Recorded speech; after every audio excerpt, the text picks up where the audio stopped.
Прямо зараз я кручу педалі навколо світу і в цьому відео продовжую досліджувати край легендарних майя у джунглях Мексики. Ну де ви там, пантери, пуми? Покажетесь вже чи ні? Далеченько вже заїхав, але хочу ще далі. Триває моя мандрівка по Юкатану в Мексиці. Як і раніше, мої постійні супутники – спека, дощ і одноманітна рівнинна дорога. Проте цей регіон багатий історичними локаціями цивілізації майя, хоч вони й приховані нескінченними джунглями. Тож у більшості містечок на шляху все ж присутня помітна туристична індустрія. Місто називається Бакалар. Легко запам'ятати тим, в кого є ступінь бакалавра. Красиве таке місто. До речі, як же ж воно називається? Геть став забувати, страшне.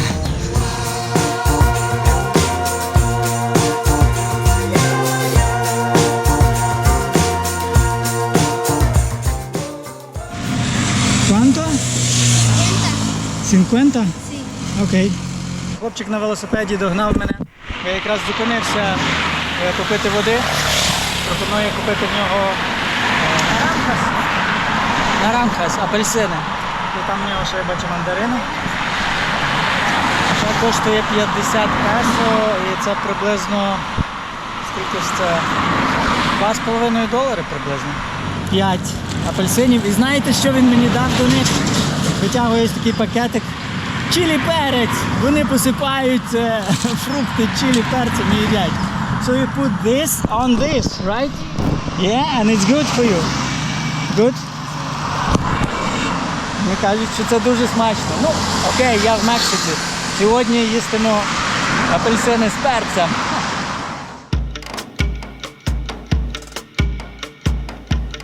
Місто дуже туристичне і насправді ось ці очеретяні дахи, вони перш за все для мене говорять про туристичність.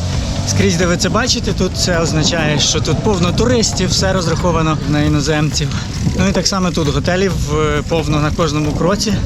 Ну, звісно, я не маю на увазі, що лише готелі бувають з очеретяними дахами. Вони бувають і звичайні. Тут хтось випер ось такі дахи аж нагору, на цю високу-високу будівлю, що їх там ледь-ледь видно, але все одно вони там є. А ось тут хтось покрив лише маленький клаптик над дверима цим очеретом, але це також говорить, в нас етностиль майя, заїжджайте, туристи. Ну, я так подивився по цінах онлайн, і те, що я знайшов оптимальне на сьогоднішній вечір для мене, це $12 за місце в 4-місному номері.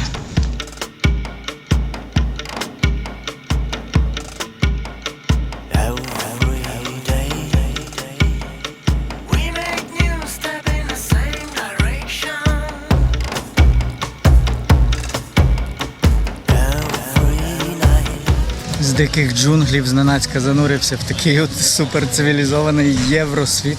Великий хостел, переважно заселений європейцями, американцями, молодими людьми, які тут на серфінг приїхали, я так розумію, тому що тут кораловий риф, повно водних активностей, справді туристичний край.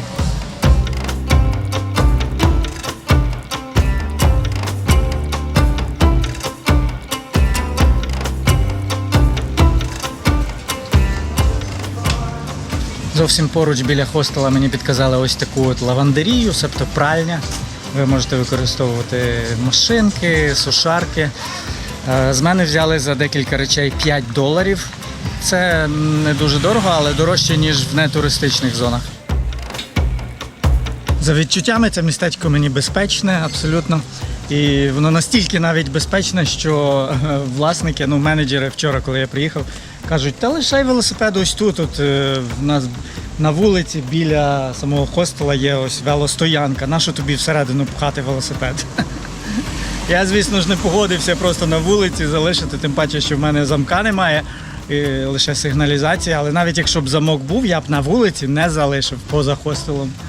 Але для них це нормально.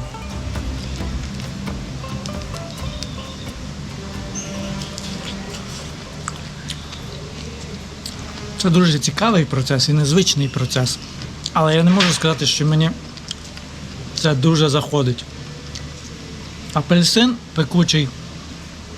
Але щоб прям смачніше, ніж без, не можу сказати. Напевно, краще без все ж таки.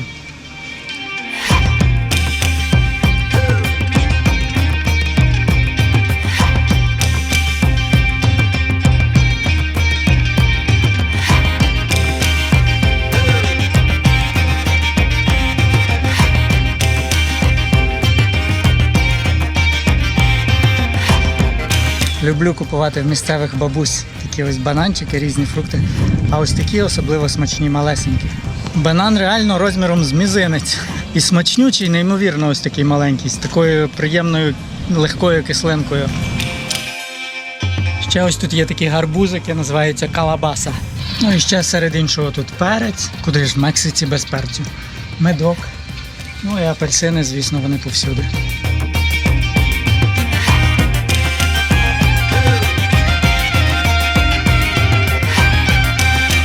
Як і завжди в сільській місцевості, я ночую у своєму наметі, проте іноді трапляються деякі варіанти. Сьогодні ночуватиму в дуже цікавому місці, незвичному, тому що це фактично церква, точніше сказати, капличка при готелі. Це насправді така офіційна опція в цьому готелі, бо коли я прийшов запитати, скільки коштує кімната, і вони побачили, що ціна мені не дуже сподобалась, це близько $15. Ну, як для такої глухомані, це доволі дорого. Тож вони сказали, ну якщо хочеш, за $5 можеш переночувати в своєму наметі в нашій капличці. Чому ні? Душ, туалет і Wi-Fi включено. Baño, Ага. Ucrania el otro continente, ¿verdad? Sí. Такий домашній готельчик. Дуже доброзичливі тут пані. Щось жартують наді мною, але я нічого не розумію.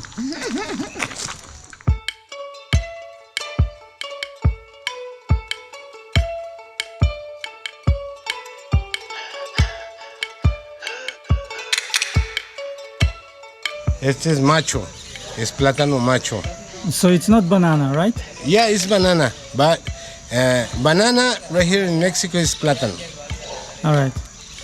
but it's different cans, different name. This is plátano manzano.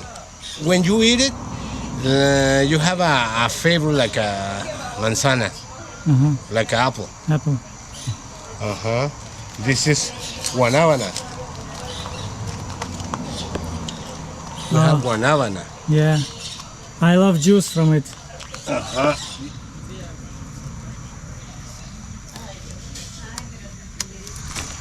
Because we have meat. We have meat right here. Uh-huh. It's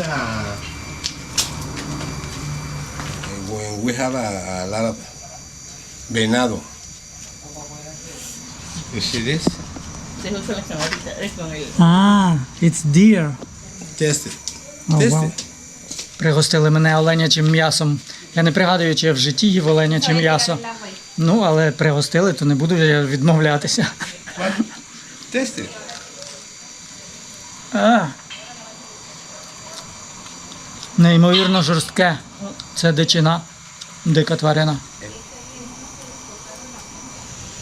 Check this. You can put right here, Ага. right on the fire. Yeah. What's your name? Erasto. Erasto. My name is Volo. Volo. Nice to meet you, Bolo. Nice to meet you. Here's my nephew, I'm Volo. Pedro. Pedro. It's Pedro. My father was Pedro, pero in Ucraniano we call him Petro. Petro. Petro. Ah, yeah, Petro. Similar. Like But it's the same, igual. Petro is the same. Yeah. And what do you cook? Yeah, she Verduras. She cooking Papa y zanahoria. verduras. All right. Is it traditional stuff? Yeah, it's traditional. Mexican. Mayan. Mine. Salud. Кручу, кручу, кручу, кручу, кручу педалі. Друзі, ви ж не забули задонатити на збір для нашої армії, який я поширюю під кожним моїм відео. Молодці, йдемо далі.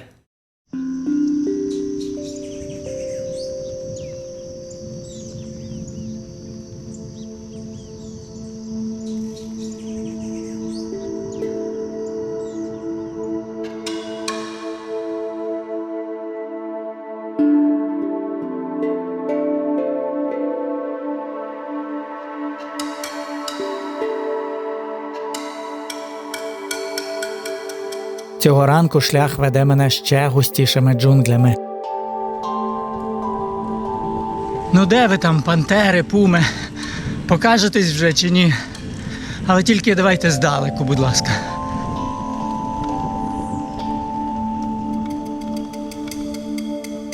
Незабаром я прибуваю до одного з найцікавіших місць на моєму маршруті в Мексиці – руїн давнього міста Майя Кохунліч. Його історія сягає понад 2000 років, хоча люди тут мешкали лише трішки більше половини цього періоду.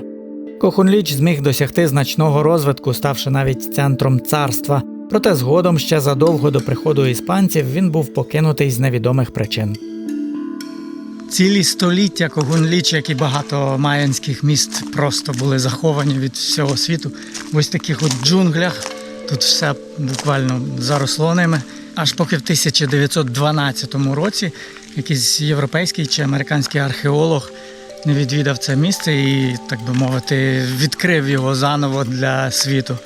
Хоча, звісно, тутешні люди знали про це місце завжди. Так часто в історії буває, що аж поки якийсь європеєць не прийде і не побачить це, то вважається, що ці міста були невідомі, їх не існувало. Ну і ці археологи зазвичай вважаються першовідкривачами.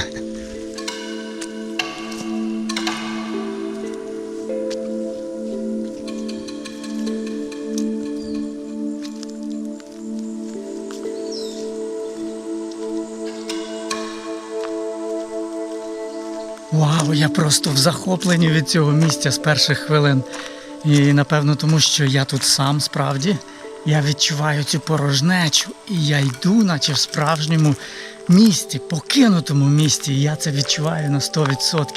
Дивіться, тут квартали, будівлі довкола різні. Це реальне місто. В Тулумі такого відчуття взагалі не було, тому що там натовпи туристів. В Чакчобені також не було, тому що то занадто маленьке місце. А тут це реальне покинуте майянське місто в джунглях зі збереженою атмосферою.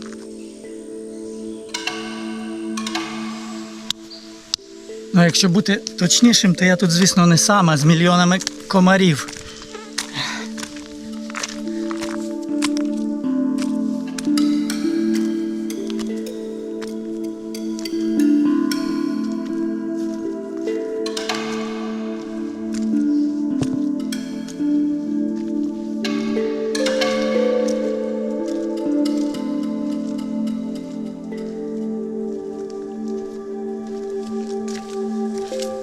Це просто неймовірне відчуття ходити ось тут от по закапелках. І тут це дозволено, і це круто.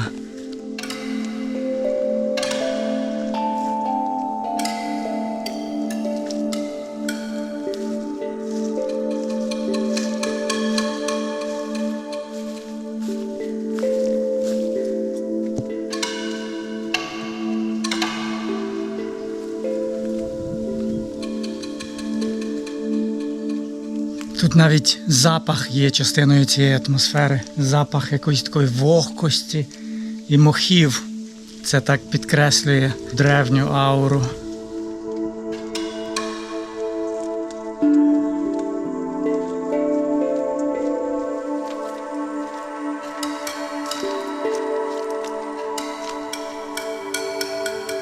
Звісно, тут в Кохунлічі, як і в інших майянських містах, було багато різних адміністративних споруд, релігійних, храмів. Але от зараз саме тут я перебуваю в житлових кварталах. Ось в цих будинках, в цих кімнатах жили реальні люди. Вони тут проводили все своє життя. І це просто дивовижно бути зараз тут, торкатися цього каміння, ставати там, де ходили древні майя. Спали, обідали, навчалися, розважалися, спілкувалися. Вау!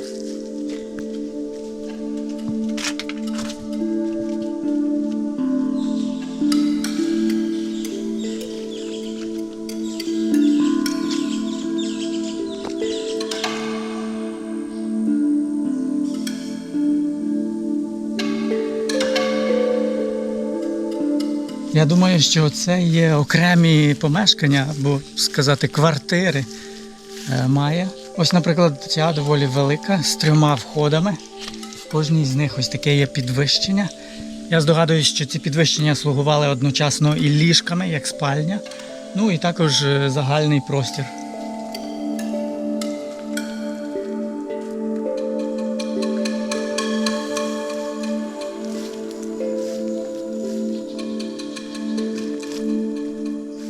Ага, аж ось де я вас побачив. Дивіться, мавпи.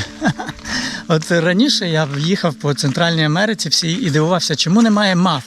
Насправді їх тут дуже мало, не так як, скажімо, в Південно-Східній Азії, там Малайзія, Таїланд, Індія, де їх просто повно. Тут їх майже немає, і ось я вперше бачу мавпи в дикій природі на дереві. Привіт, як ви там? Все добре?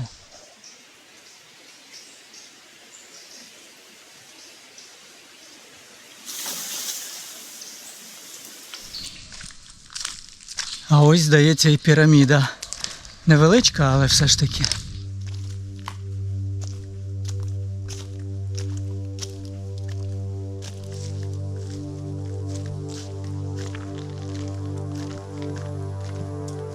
Ця піраміда – це так званий храм масок і, мабуть, найвідоміша будівля в цьому місті. І ось тут справді можна побачити декілька рельєфних масок. Кажуть, що вони розповідають історію роду правителів Кохунліча, котрі, напевно, вважалися святими, напівбогами, що було типово для тих часів. Не всі маски збереглися до нашого часу, і деякі з них були знищені мародерами.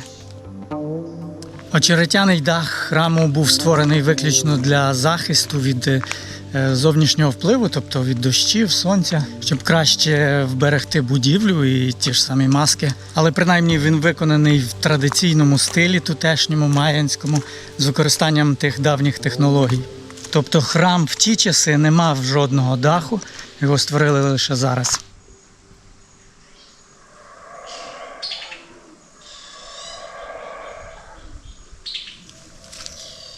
До речі, ви чуєте?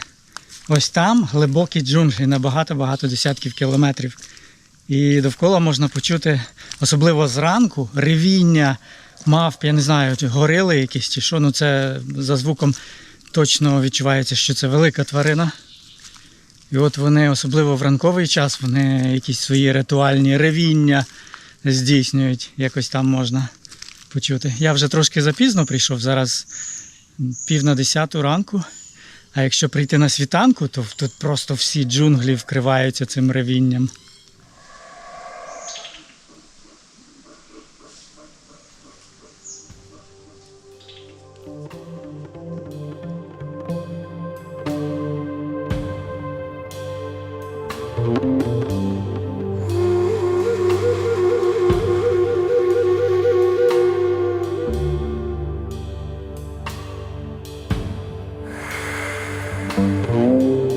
Якщо дивитися не лише з парадної сторони, а так заходити ще за будівлі, то можна побачити, як джунглі досі тримають це місто і не хочуть відпускати.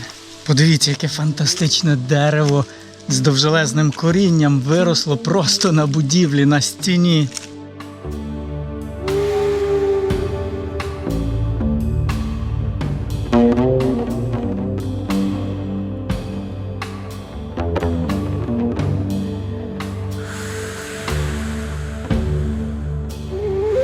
Ось це для мене виглядає явно як будинок заможної персони.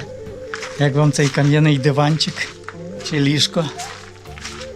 Спробую полежати, як древній майя.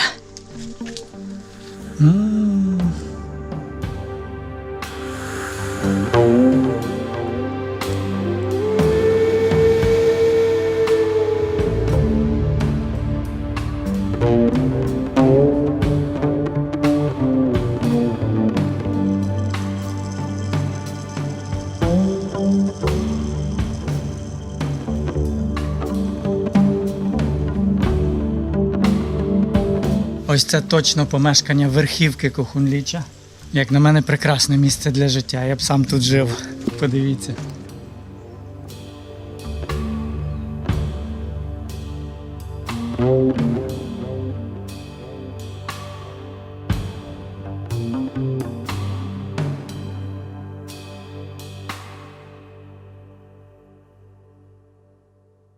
Далеченько вже заїхав, але хочу ще далі.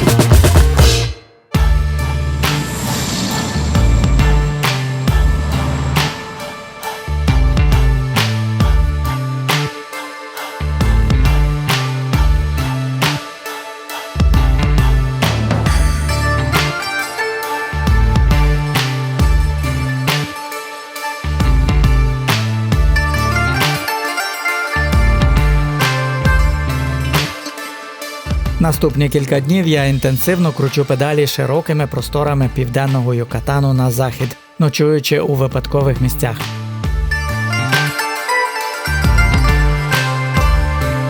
Я ніколи не використовую інший транспорт без нагальної потреби, але трапляється, що водії самі пропонують підвести, тож іноді я погоджуюся ще й заради гарного знайомства. You can take me with the bike? Dubai, Veracruz, o Villa, voy para Villa, Veracruz. All right, it's good. Yeah. What I will. Yeah. It's heavy.